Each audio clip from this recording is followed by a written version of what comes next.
सूर्य अपनी बीवी रोशनी के साथ दिल्ली शहर में एक बहुत ही बड़े से बंगले में रहा करता था। गाड़ी से लेकर पैसे तक सूर्य को किसी चीज की कमी नहीं थी। ऐसी एक दिन जब दोनों पति पत्नी ब्रेकफास्ट कर रहे होते हैं, तभी सूर्य बोलता है, रोशनी, मेरा छोटा भाई है ना रमेश और उसकी बीवी कमला, दोनों गांव से हमारे घर आना चाहते हैं। तो तुम क्या चाहती हो? हाँ बोल दूं मैं? क्यों नहीं, वह हमारा ही परिवार है। आखिर उन्हें भी हक है हमारे घर आने का, और वैसे भी उनसे मिले हुए कितना वक्त हो गया है। वो बात तो ठीक है, लेकिन रोशनी, मुझे ऐसा लगता है कि उन्हें हमारे घर आकर थोड़ा एडजस्ट करने में दिक्कत होगी। अरे कोई बात नहीं, मैं हूँ ना, सब संभाल लूंगी। आप बुला लीजिए। अमीरों के घर कौन सा गरीब मेहमान नहीं आते, और फिर ये मेहमान तो हमारे अपने हैं, सब कुछ मैनेज हो जाएगा। रोशनी की बात सुनकर सूर्य बहुत खुश हो जाता है, जिसके बाद वो गांव से आने के लिए रमेश और कमला के टिकट करवा देता है। अपने कपड़ों को एक गठरी में बंधे हुए रमेश और कमला रेलवे स्टेशन पर खड़े होते हैं। तभी सूर्य एक बड़ी सी गाड़ी में उन्हें रिसीव करने के लिए आता है। सूर्य को देखते ही रमेश और कमला उसके पैर छूकर आशीर्वाद देते हैं। तभी सूर्य बोलता है, कितना अच्छा लग रहा है मेरे छोटे भाई तुझे देखकर। चलो घर चलते हैं, रोशनी तुम दोनों का इंतजार कर रही है। इतना कहकर सूर्य रमेश और कमला को अपनी गाड़ी के पास ले जाता है, जहां गाड़ी का शीशा पहले से ही पूरा नीचे हो रखा था। कमला गाड़ी की खिड़की से गठरी को अंदर फेंकती है और फिर खुद भी खिड़की से अंदर जाने की कोशिश करने लगती है। ये देखकर सूर्य बोलता है, गाड़ी में ऐसे थोड़ी बैठते हैं, रुको गेट खोलता हूँ, तुम दोनों आराम से बैठो। माफ कीजिएगा भैया, वो का है ना, ये पहली बार गाड़ी देखी है, आज से पहले कभी गाड़ी में बैठी नहीं ना, तो इसको कुछ पता नहीं है। रमेश की बात सुनकर सूर्य मुस्कुराने लगता है, जिसके बाद सूर्य गाड़ी का गेट खोलता है और दोनों पति पत्नी अंदर बैठ जाते हैं और कुछ देर में घर पहुंच जाते हैं। घर के गेट पर खड़े हुए कमला बोलती है, भाई साहब, आप तो हम लोगों को किसी मिनिस्टर के बंगले में ले आए। अरे हमें आपके घर जाना है, किसी मिनिस्टर के बंगले में नहीं। अपने घर चलिए ना। कमला, यह मेरा ही घर है, मेरा मतलब है कि बंगला है, मैंने यह खुद बनवाया है। अरे दादा, इतना बड़ा घर? अरे हम इतना बड़ा घर तो पहली बार देख रहे हैं। इससे पहले अब इतना बड़ा घर तो बस पिक्चरवा में देखे हैं। चलो अंदर चलो। रोशनी, कहाँ हो तुम? देखो मेहमान आए हैं। Welcome welcome. कैसे हैं रमेश भैया? आप और कमला, तुम कैसी हो? सफर कैसा रहा आप लोगों का? कोई दिक्कत तो नहीं हुई ना? भाभी जी, सब कुछ तो बहुत बढ़िया है। आप कैसी है? हम लोग तो एकदम बढ़िया हैं। मैं भी एकदम बढ़िया हूँ। आइए चलिए कुछ खाते पीते हैं। थक गए होंगे ना आप लोग, और भूख भी लगी होगी आपको। इतना कहकर रोशनी 3 तालियां बजाती है। तभी 4-5 नौकर वहां पर आ जाते हैं और फटाफट से रमेश और कमला का सारा सामान लेकर गेस्ट रूम में रख देते हैं। बाकी के नौकर डाइनिंग टेबल पर बढ़िया सा खाना सजा देते हैं। सभी लोग एक साथ बैठकर खाना खाते हैं, जिसके बाद रोशनी, रमेश और कमला उनके कमरे में आराम करने के लिए उन्हें भेज देते हैं। कमरे में पहुंचकर कमला बोलती है, अजी ऐसा लग रहा है जैसे स्वर्ग में आ गए। कितना बड़ा घर है, कितने अच्छे बर्तन है ना, जाने कौन कौन से पकवान रखे हैं खाने में। मैंने तो स्वाद स्वाद में एक एक करके सब कुछ चख लिया, पर अब खा कर बहुत तेज पेट में प्रेशर बन रहा है। हल्का होने के लिए किधर जाना पड़ेगा? बाथरूम कहाँ है?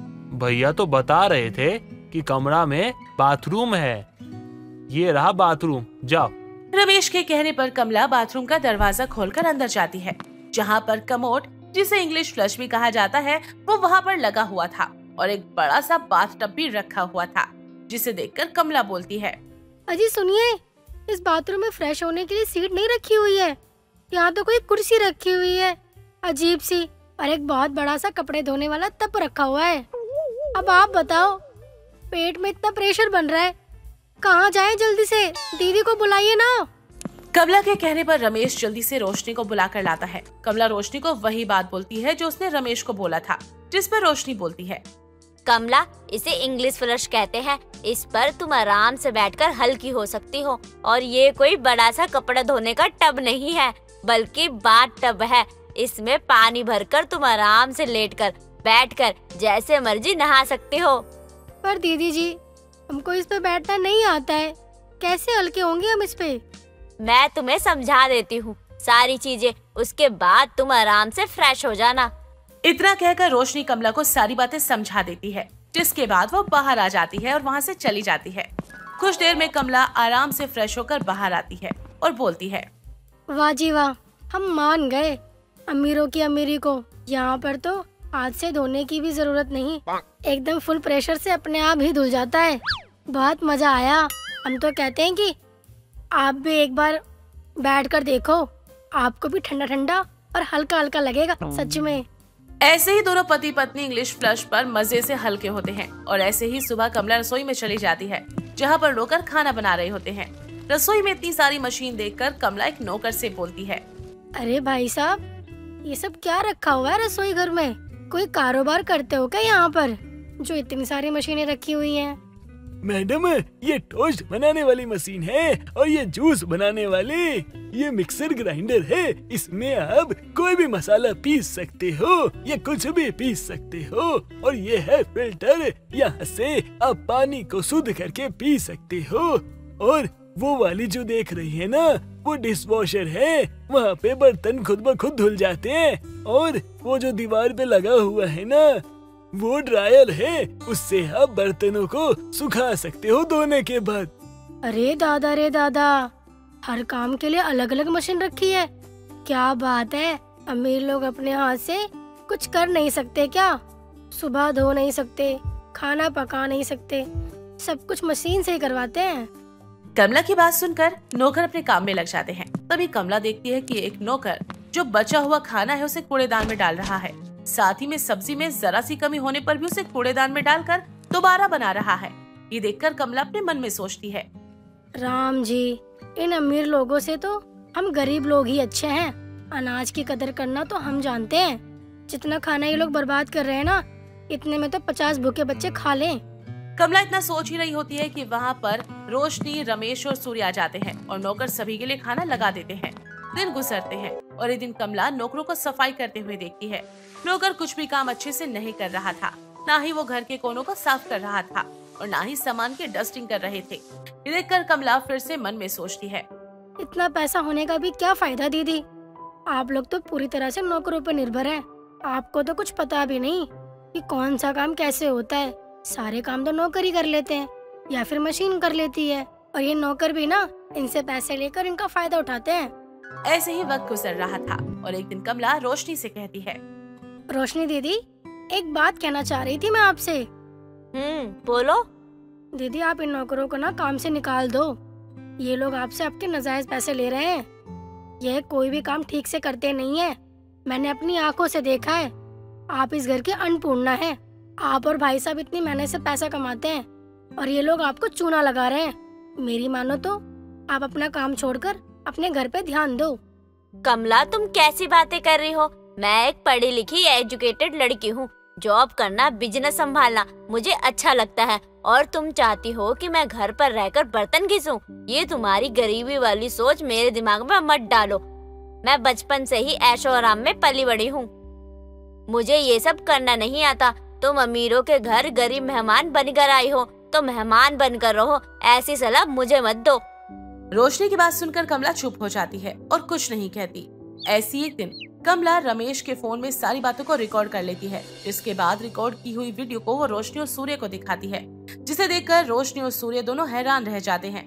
तभी कमला बोलती है, दीदी, मैं जानती हूँ कि मैं एक गरीब मेहमान हूँ, लेकिन आप खुद सोचिए, इतना पैसा होने का क्या फायदा जब आपको इतना भी ना पता हो कि आपके पीठ पीछे आपके घर में क्या हो रहा है। मैं यह नहीं कहती कि आप अपना काम मत करिए, आप अपनी पढ़ाई का खूब लाभ लीजिए, लेकिन कम से कम थोड़ा वक्त अपने घर को तो दीजिए, ताकि लोग आपके साथ बेईमानी ना करें। हम गरीब हैं, अपने हाथों से पकाते हैं और अपने हाथों से ही खाते हैं। हम किसी भी तरीके से किसी पर निर्भर नहीं रहते हैं। फिर भी अगर आपको मेरी कोई बात बुरी लगी हो तो छोटा समझकर माफ कर देना आप मुझे। नहीं नहीं कमला, बल्कि तुम मुझे माफ कर दो। उस दिन मैंने गुस्से में तुम्हें गलत बोल दिया था। तुम सही कह रही हो, मुझे बाहर के काम के साथ साथ घर के कामों में भी ध्यान देना चाहिए। मैं भले ही पैसे में तुमसे अमीर हूँ, लेकिन सोच और गुणों में तो तुम मुझसे कुछ ज्यादा ही ऊपर हो। इतना कहकर रोशनी कमला को गले से लगा लेती है और कुछ दिन बाद कमला और रमेश अपने घर वापस चले जाते हैं। लेकिन कमला की सिखाई हुई सीख रोशनी को हमेशा याद रहती है और वो खुद से अपना घर संभालना शुरू कर देती है और किसी पर निर्भर नहीं रहती। मधु को चाय का बिल्कुल भी शौक नहीं था, ना ही उसे चाय पीना पसंद था। लेकिन जहाँ मधु को चाय के नाम से भी गुस्सा आता था, वहीं उसके पति नीरज को चाय का बड़ा ही शौक था। अगर उसे कोई भी दिन में 10 बार चाय पीने को दे तो वो मना नहीं करता था। एक दिन देर रात उसका दोस्त हरीश उसकी बाइक देने के लिए उसके घर आता है। और भाई कैसा है तू? मैं ठीक हूँ भाई, तू बता तू कैसा है? हो गया तेरा काम? इसके लिए मेरी बाइक ले गया था तू?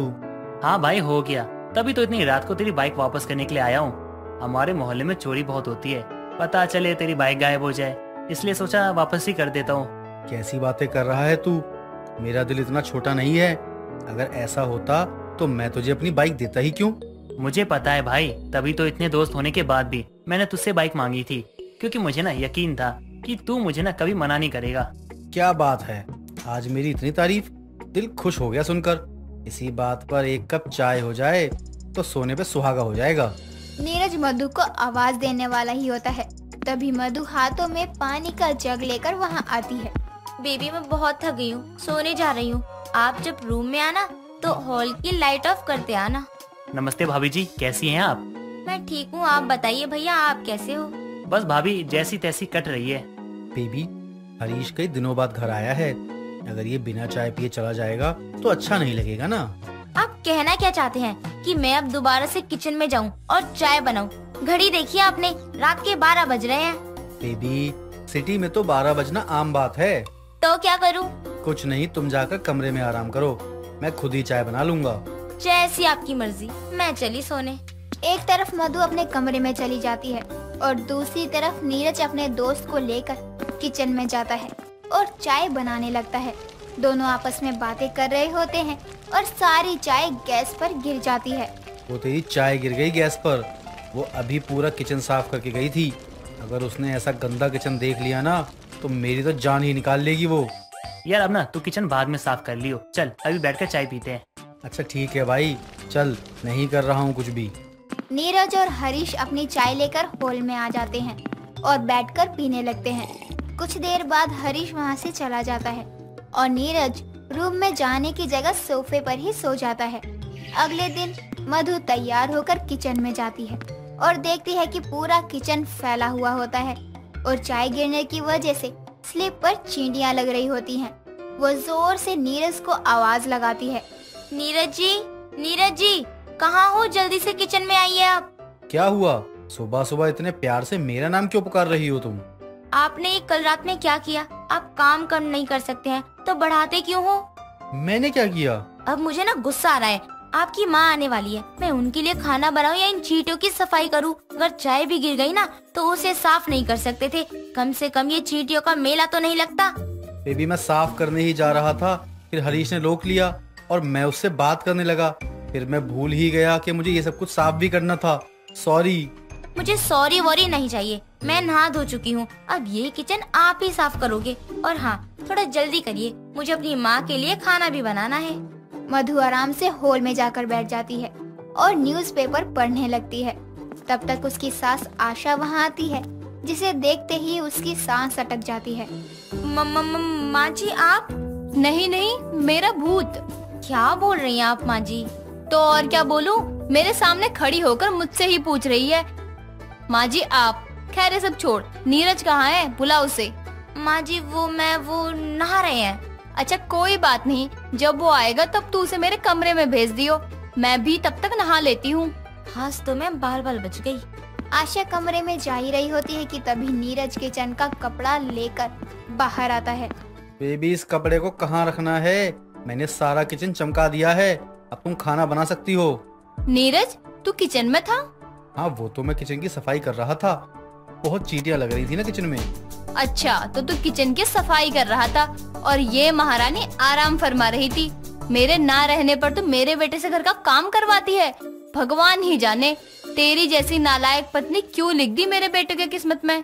सही कहा माँ जी आपने, भगवान ही जाने कि उन्होंने रात को चाय पीने वाला सुहाग मेरी किस्मत में क्यों लिख दिया। मधु अपने कमरे में चली जाती है।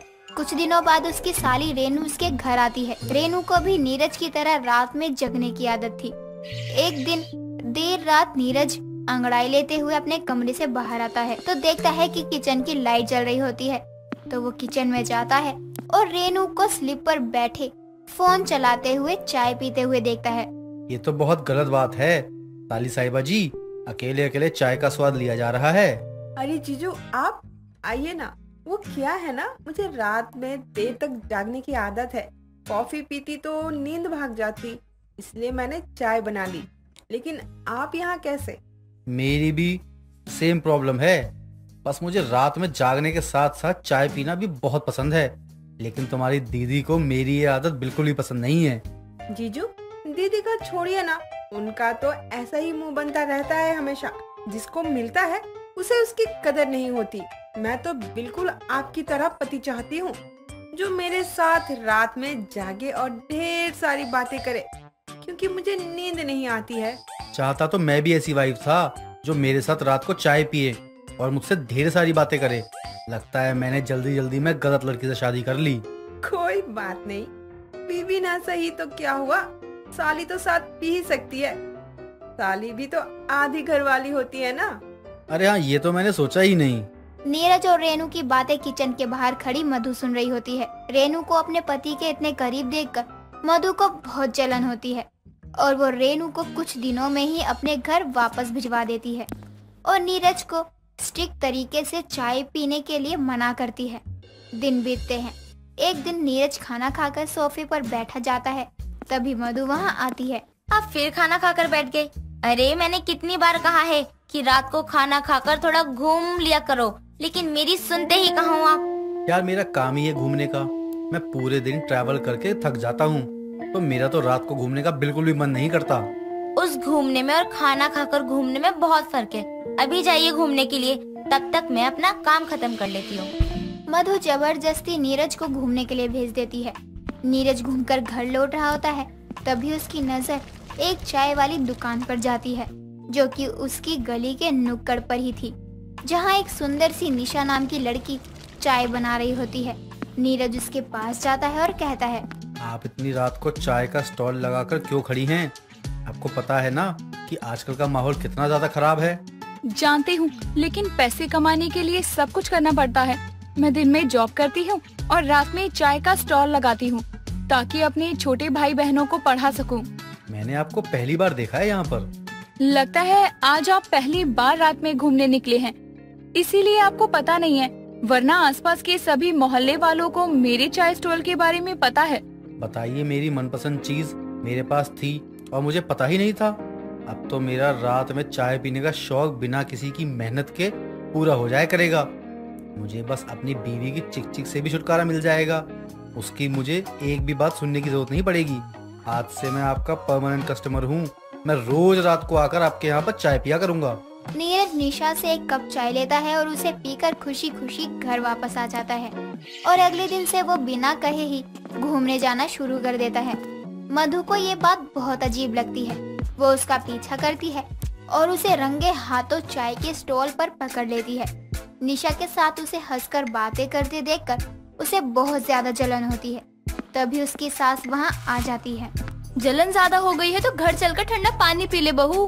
माँ जी, आप देख रही हैं ये चाय पीने के बहाने क्या कर रहे हैं? ये बहाना तू नहीं दिया है। अगर तू उसके साथ चाय पीती, उससे बात करती, तो वो कहीं और क्यों जाता?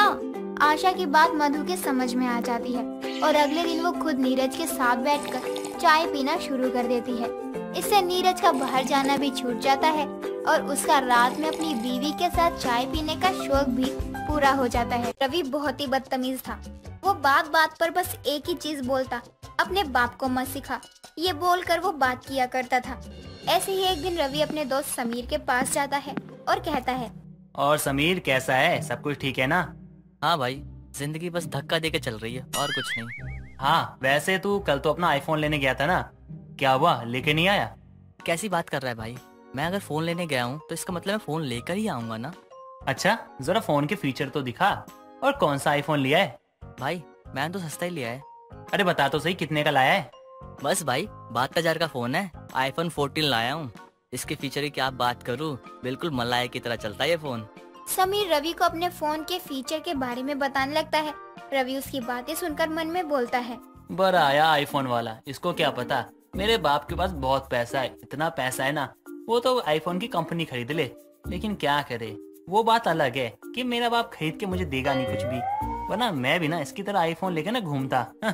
पता नहीं क्या समझता है अपने आप को। क्या हुआ भाई, क्या सोचने लग गया तू? तू मेरी बात सुन रहा है कि नहीं? हाँ हाँ सुन तो रहा हूँ, बोलना क्या कह रहा था। भाई मैं तुझे इस फोन की सबसे अच्छी चीज बताता हूँ। इस फोन में 6 एलिमेंट लेंस हैं। हाँ हाँ मालूम है, अपने बाप को मत सिखा, समझा? क्या बोला? तू मेरा बाप है? साले मैं तेरा बाप हूँ, समझा? रवि और समीर में इस बात पर दोनों एक दूसरे की कमीज का कॉलर पकड़ लेते हैं और बहस करने लगते हैं। कुछ देर बाद दोनों अपने घर चले जाते हैं। ऐसे ही दिन बीतते हैं और एक दिन रवि के पिता पुष्कर घर में बैठकर टीवी देख रहे होते हैं।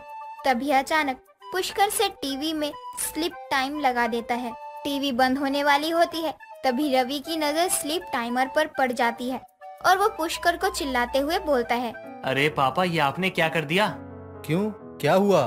टीवी ही तो बंद हुआ है। पापा टीवी बंद नहीं हुआ है, आपने स्लीप टाइमर लगा दिया है। अरे आपको ये अभी ही करना था। क्यों, क्या हो गया? अगर अभी हो गया तो? पापा यू नो व्हाट कि टाइगर जिंदा है मूवी आ रही थी और अभी सलमान खान की फाइट होने वाली थी और आपने टीवी बंद कर दिया। अब 15 मिनट के बाद ही ऑन होगा। हाँ हाँ मालूम है, अपने बाप को मत सिखा। बड़ा आया सलमान खान की फाइट देखने वाला। और वैसे भी तुझे टीवी से क्या मतलब है? तू तो अपने फोन में घुसा हुआ था ना। पापा आपको नहीं पता है, मेरे पास एक हिडन टैलेंट है। मैं फोन चलाने के साथ साथ टीवी भी देख सकता हूँ। अच्छा जी, बहुत ही गंदी गलतफहमी पाले हुए हो बेटा जी। हाँ हाँ मालूम है, अपने बाप को मत सिखा। क्या बोला तूने?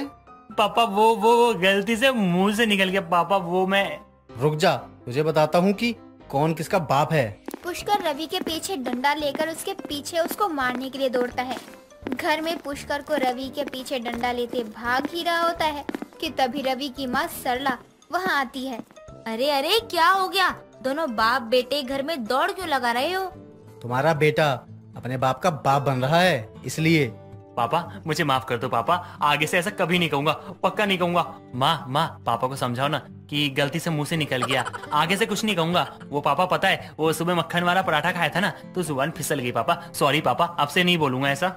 नहीं बेटा, आज तो तेरा बाप तुझे बता ही देगा कि कौन किसका बाप है और कौन किसका बेटा। रुक जा तू भी। जाने दीजिए ना, इसने आपसे ही तो सीखा है। आप ही पूरे दिन बोलते रहते हो कि अपने बाप को मत सिखा, आखिर बेटा बाप पर ही तो जाएगा। हाँ पापा, माँ बिल्कुल सही कह रही है। पापा ये सब ना आपकी गलती है। अगर आप मेरे सामने ऐसा नहीं बोलते ना तो मैं थोड़ी ये सब सीखता, और मैं सीखता नहीं तो मैं कैसे बोलता? तो गलती तो आपकी हुई ना।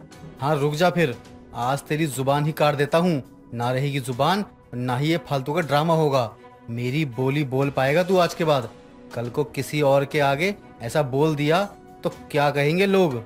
लोग क्या बोलेंगे कि माँ बाप ने कैसी परवरिश दी है इसे। हाँ मालूम है, अपने बाप को मत सिखा। अरे यार फिर बोल दिया। रवि इतना बोलकर घर से बाहर निकल जाता है और अपने बाप से बच जाता है और खुद से बोलता है, देखा पापा, बाप बाप होता है और बेटा बेटा। बाप अगर 10 नंबरी है ना तो बेटा 100 नंबरी होता है। कैसे मैंने आपको 1 मिनट पे चकमा दे दिया, लेकिन एक दिन मैं आपको ना जरूर दिखाऊंगा कि बेटा ना बाप से बढ़कर होता है। रवि खुद से बात करते हुए एक पार्क में जाकर बैठ जाता है और रात को खाना खाने के वक्त घर वापस आ जाता है। ऐसे ही वक्त गुजरता है और रवि आए दिन किसी न किसी को बाप को मत सिखा बोलता और लड़ाई करता। ऐसे ही एक दिन सरला की पड़ोसन विमला घर आती है और घर में पुष्कर को देखकर उसके पास जाती है। जानू, बॉक्स ऑफिस में मूवी लगी है। सरला, तुमको कब से मूवी देखने का शौक चढ़ गया है? शादी को 22 साल हो गए हैं, लेकिन तुमने आज तक कभी बोला नहीं मुझे ये। पहली बात तो मैं सरला नहीं बल्कि उसकी जानू विमला हूँ। अरे विमला जानू, तुम यहाँ? तुम पुणे से वापस कब आई?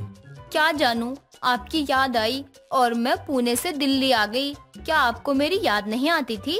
अगर ऐसे किसी ने हमें साथ में देख लिया तो हमारी खैर नहीं। और रही बात याद करने की, तो मैं तो तुमको बहुत याद करता था। ये सब छोड़ो, ये बताओ कि आप मुझे मूवी दिखाने कब चल रहे हो? अरे मेरी जान, मूवी क्या, मैं तो तुम्हारे लिए पूरा सिनेमा हॉल ही खरीद लूं। हम कल ही चलते हैं मूवी देखने। विमला और पुष्कर बात कर ही रहे होते हैं कि तभी उनकी सारी बातें रवि सुन लेता है और खुद से बोलता है, अच्छा तो ये बात है, पापा और विमला आंटी का चक्कर है और ये इनके साथ मूवी देखने जा रही है। और मेरी माँ को आज तक फूल खरीद के नहीं दिया इस बुढ़े ने, और इनके लिए सिनेमा हॉल खरीद रहा है। क्या बात है पापा। और पापा, जब देखो तब आप मुझे मारते रहते हो ना। अब देखो मैं आपके प्लान पे कैसे पानी फेरता हूँ। बहुत मारते हो ना आप मुझे। कल तो माँ के हाथ से ना आपको चप्पल नहीं खिलवाई ना तो मेरा नाम रवि नहीं। रवि इतना बोलकर दोनों के पास आता है और पुष्कर की तरफ देखकर बोलता है, हाँ हाँ मालूम है, अपने बाप को मत सिखा। रवि ये बोलकर वहाँ से भाग जाता है। विमला रवि को देखकर डर जाती है और अपने घर चली जाती है। अगले दिन सुबह सभी नाश्ता कर रहे होते हैं, तभी पुष्कर कहता है, सरला मैं किसी काम से बाहर जा रहा हूँ, शाम तक वापस आ जाऊंगा। हाँ हाँ मालूम है, अपने बाप को मत सिखा। क्या बोला फिर तूने? क्या पापा, मैं आपको कैसे कह सकता हूँ, आप मेरे बाप हो, और एक बेटा अपने बाप का बाप कैसे बन सकता है पापा। अरे मैं तो अपने दोस्त से फोन पे कह रहा था और आप पता नहीं क्या सोच लेते हो। सरला मैं जाकर तैयार होता हूँ, किसी के साथ जा रहा हूँ, तुम कॉल मत करना, ठीक है? हाँ पता है किसके साथ जा रहे हो, अपने बाप को मत सिखाओ। भाई सुन लिया ना, अपने बाप को मत सिखा, मुझे पता है तू कहाँ जा रहे हैं। ठीक है अब रखता हूँ फोन। रवि इतना बोलकर वहाँ से उठ जाता है और अपने कमरे की तरफ चला जाता है और पुष्कर भी अपने कमरे में तैयार होने चला जाता है। जैसे ही पुष्कर वहाँ से जाता है, रवि सरला को भी मूवी देखने जाने के लिए बोल देता है। कुछ देर बाद दोनों बाप बेटे मूवी देखने के लिए जाते हैं। रवि सरला की सीट बिल्कुल विमला और पुष्कर के बगल में करवा देता है और खुद आगे वाली सीट पर जाकर बैठ जाता है। और कुछ देर बाद सरला की नजर विमला पर जाती है। अरे विमला, तू यहाँ कैसे और किसके साथ? मैं तो बस। क्या हो गया? मुझसे डर तो ऐसे रही है जैसे कि मेरे पति के साथ मूवी देखने आई हो तू। वही तो आंटी जी, अंकल जी के साथ ही आई होंगी आप।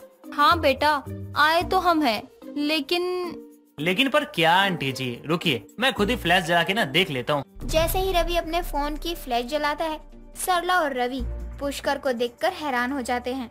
आप यहाँ? पापा आप तो कहीं बाहर जा रहे थे, फिर आप यहाँ, वो भी इस विमला आंटी के साथ, क्या कर रहे हो? तुम दोनों यहाँ क्या कर रहे हो? तुम दोनों मेरा पीछा करते हुए आए हो क्या यहाँ पे? मुझे लगता है कि मुझे यहाँ से चले जाना चाहिए। आप सभी घर वालों का मामला है, आप साथ में बैठकर सुलझा लेना। अरे तू कहाँ चली? आज तो तुम दोनों को मैं छोड़ूंगी नहीं। बहुत शौक है ना फिल्म देखने का, आज तुम दोनों की फिल्म मैं यही बना देती हूँ। सरला इतना बोलकर अपनी चप्पल निकालती है और पुष्कर और विमला को मारने लगती है। ये सब देखकर रवि को बहुत मजा आता है और वो खुद से बोलता है, देख लिया ना पापा, आज के बाद ना आप अपने बेटे के ना जैसे बाप से पंगे नहीं लोगे। हाँ, अब माँ के हाथों से पिटो। दोस्तों अगर आपको ये कहानी पसंद आई तो इसे लाइक करें, शेयर करें और कमेंट करके बताएं कि कहानी में आपको सबसे अच्छा क्या लगा।